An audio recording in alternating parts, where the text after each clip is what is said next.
Hi, everyone. Welcome to Being Patient Perspectives. I'm Deborah Kahn, founder of Being Patient. So, communication to kids about dementia can be a really tricky thing. I know we've heard from a lot of you who have said that, how do you tell your kids if a grandparent has a disease? So today we're going to talk about FTD, and joining me is Amanda Sullivan. She's written a book called Leaf, which really communicates her mom's experience with FTD to a younger generation. Mandy, thanks very much for joining us. Thank you for having me. All right, so let's start a little bit about your story with your mom. Your mom was diagnosed with frontotemporal lobe dementia. As a lot of us now who aren't familiar probably know, that's the same dementia that Bruce Willis has been diagnosed with.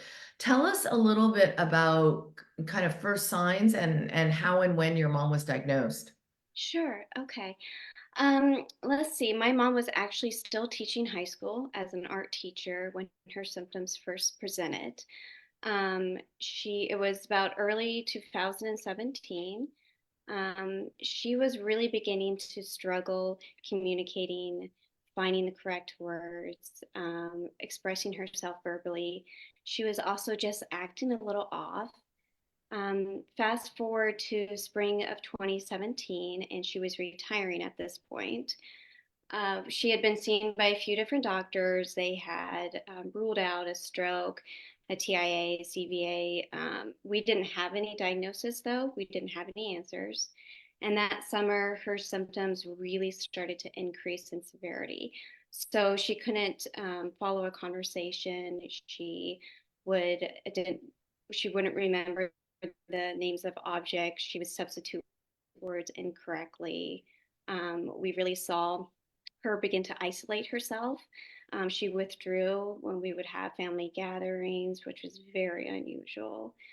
How old She was she? just May I kind of ask, how struggled. old was she at this time?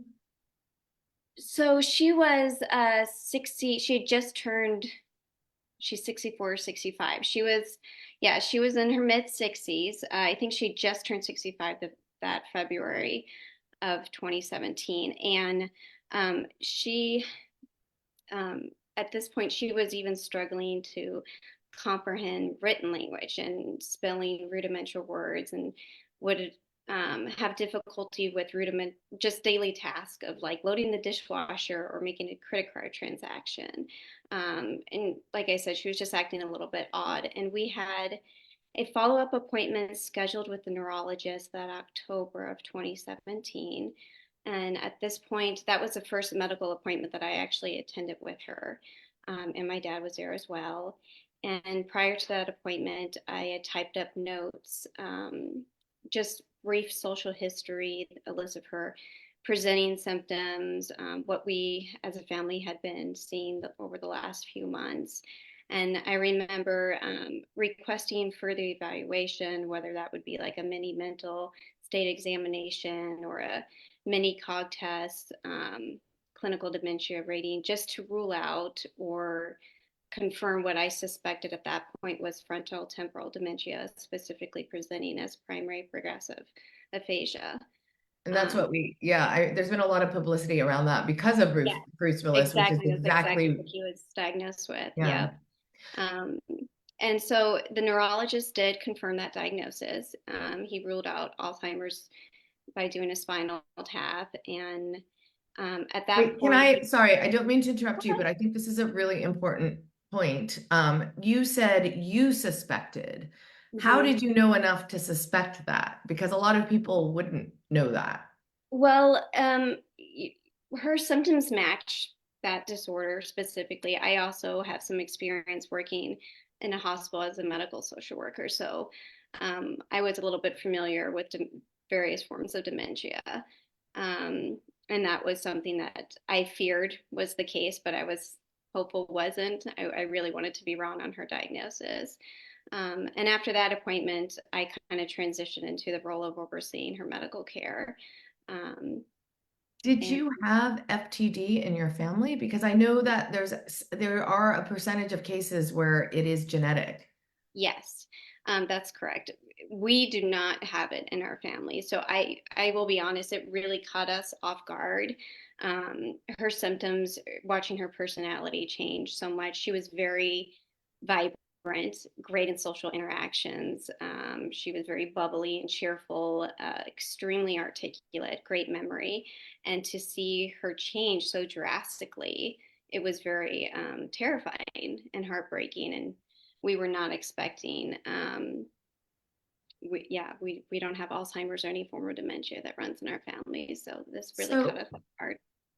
with FTD, a lot of people talk about it's not necessarily memory, but it's behavioral changes because the disease impacts the frontal cortex of your brain first, right? And the other thing I've heard about FTD from people like yourself who have lived through it, is that the rate of onset is much more rapid than in other dementias like Alzheimer's. Alzheimer's can last many, many years.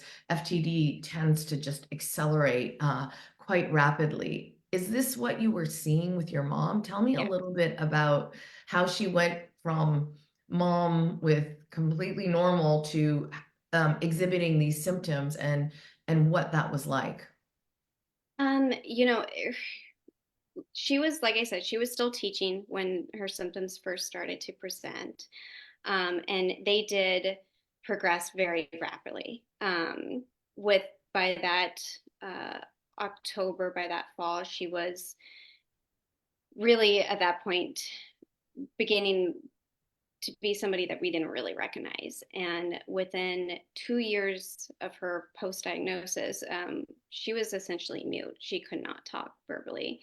Um, and I would say within a year or so after that, she couldn't even recognize loved ones. So And what was it that she was losing her speech, or was it, I mean, I've also heard of cases where people don't act like who they really are. So like exhibiting anger when they're not really angry people and things like that. Did you see signs like that type of change in her personality? definitely, it was both, to be honest, especially in the beginning.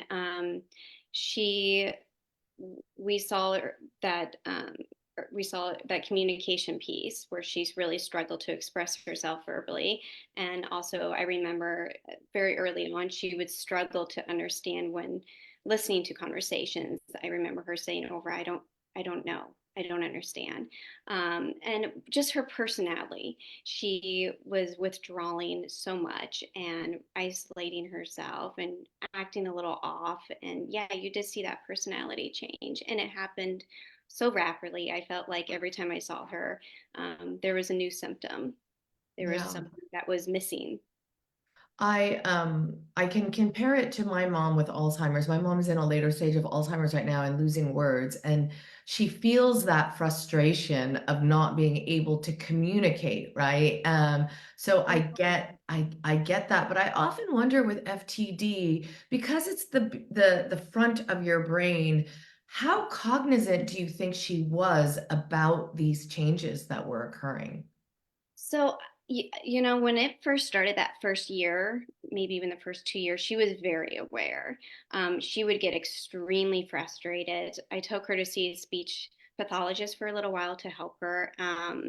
She would say, stupid, stupid, I am stupid. I used to be smart a lot because she was just so frustrated that she knew what she wanted to say and she couldn't express it. And she was an extremely intelligent, articulate person. So it was heartbreaking to see her struggle so much to be able to communicate. Um, Yeah, I can imagine that would be really, really hard to see. So let's talk a little bit, and I love what you've done. You've written a book called Leaf, that is aimed towards children. Tell me a little bit about, I mean, it must have come, you must have kids and thinking about how do I communicate this? Tell me a little bit about why you wrote this book and at what time, like, when did you, at what stage did you write this book? Was it when your mom was declining or is it after? Tell us a little bit about that. sure. So I wrote this book while my mom was actually still alive.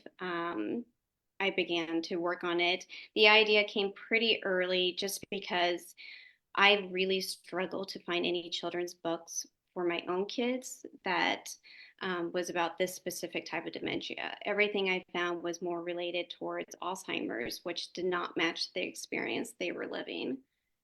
So that's kind of how I came up with the idea. And I didn't actually publish it until after she had died. So it was still So, how later. old were your kids at the time when your mom was going through this? My daughter had just turned 4, and my son was 6, right when she started to present with her symptoms. So they were really young kids. So you were thinking, how did you communicate to them what was going on? I mean, the relationship with grandparents is such a loving one in so many cases. I could imagine that would be really hard. What did she withdraw from the kids, and what was She that like? did. She did at times. I remember there was this one time where my kids were visiting and they were all in the swimming pool together, and my mom just kind of separated herself from the kids um, at one point, and that was very unusual. And there was times that she would still interact with them, that she would hold them and snuggle with them, but she definitely had moments where she was struggling. And I think I, tried my best to be honest with the kids and tell them what was happening in age appropriate language and really just allow them to be able to express their feelings about it. And And tell me a little bit about the story of Leaf for people who don't know, what exactly, how did you approach that in the book? so Leaf is my mom's nickname that my dad gave her because she was a very petite little woman. She was only 4'11", and my dad used to say, "You're as light as a leaf." So that was her nickname. That's what the book is named after. And when I first came up with this idea of writing a book about FTD for children, I was going to do it in a more fictional context, a story that basically illustrated and educated others about how FTD can present and affect families. And then I thought, why not make it about my mom specifically? I think she's a person a lot of people could relate to. And as the story evolved, it became more about the person than the illness to kind of help humanize it. And I think I really just I wanted to normalize it for kids. I wanted them to feel like their experiences and their emotions um, were happening to other people and they weren't alone. Do you want to read us just a passage from the book? I know it's right there in front of you. Just one that maybe captures your mom or Um, Uh, Let me see. I mean, it's basically it's her story. Growing up as a child all the way through.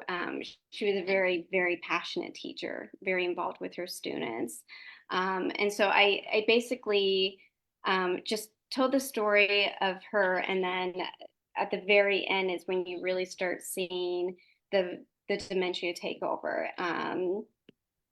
Because she did have plans to volunteer and to do art lessons, and all of a sudden when she was getting ready to have those plans occur is when we see that illness take over, and so that's kind of towards the end of the book, but yeah. that's so, just hold it up so people can see maybe. And where is it available? Is it on Amazon or It's where on can? Amazon, it's on Barnes and Noble online. Yeah, so you can get Great. Well, I want to thank you so much, Mandy Sullivan, for joining us and sharing your story. I think it's so important for other people going through this to hear, and also just to have a resource like that is incredible. It is really hard to talk to kids about dementia, and what's going on with their loved one, whether it be a parent or a grandparent. So thank you so much for what you've done and sharing. I think we've already posted the link to Leaf for those of you who want more. But thank you for sharing your story, and it was really great to it. meet you. Yes, you too. Thank you. So if you want to know more about this interview, as always, we will always post on beingpatient.com. Don't forget to sign up for our newsletter, because that's where we tell you about talks like these. Thanks everyone for watching, and we'll see you next time. Thank you.